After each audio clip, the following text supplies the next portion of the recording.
Well, hello, my name is Terry Berger. I am a real estate agent in the North Atlanta area of Cobb County and North Fulton County.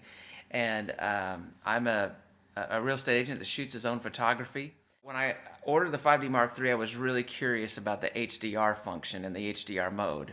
Would it be possible for me to shoot a scene in terms of photography and get a decent enough result for my client?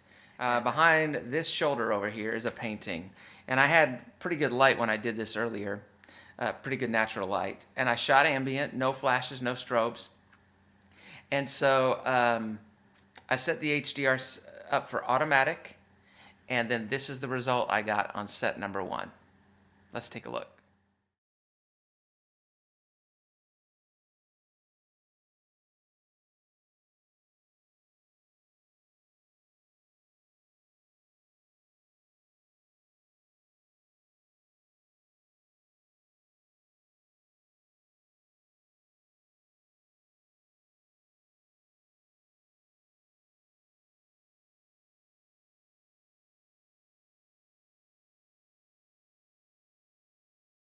Okay, so for set number two, I wanted to expose for the windows. That's normally the way I would shoot anyway. Scott Hargis teaches to expose for the brightest part of the room, so that's what I do. The proper exposure, at least the exposure I was happy with, was 1/160th of a second. Now I do notice that I kept the ISO the same, which is kind of high. I normally shoot 400 or 640 with my 7D, but with the 5D Mark III, you can shoot way higher ISOs and keep less noise. So that's what I did. In set number two, I exposed for the windows. And why don't you run through set number two and see what you think.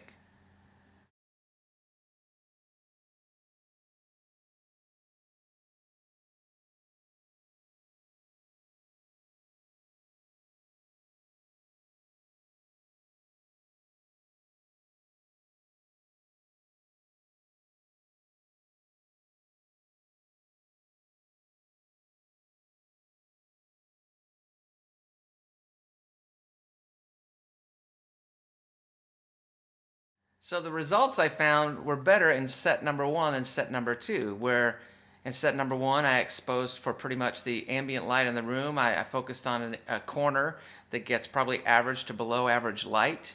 And in set number two, I exposed to the brightest thing in the room, which would have been the window at the time.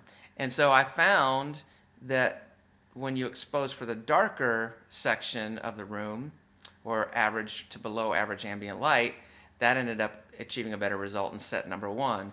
Now, if you have a 5D Mark II, the setting that I found worked really well was the art standard setting.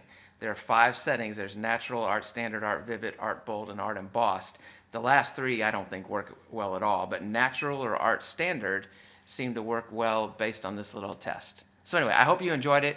It was just real informal. If you have any questions, feel free to comment below and I'll try to get to them as fast as I can. I want to thank the guys over at photographyforrealestate.net, Larry, Iron Watts, and Scott Hargis. I've learned so much from those guys on how to take great real estate shots. And so now that I've finally got a full frame sensor, I'm looking forward to taking even better video and photography. And by the way, this thing shoots incredible video, which is another reason I bought it. And here I am filming this tutorial on my iMac. Go figure. All right, thanks for watching. We'll see you.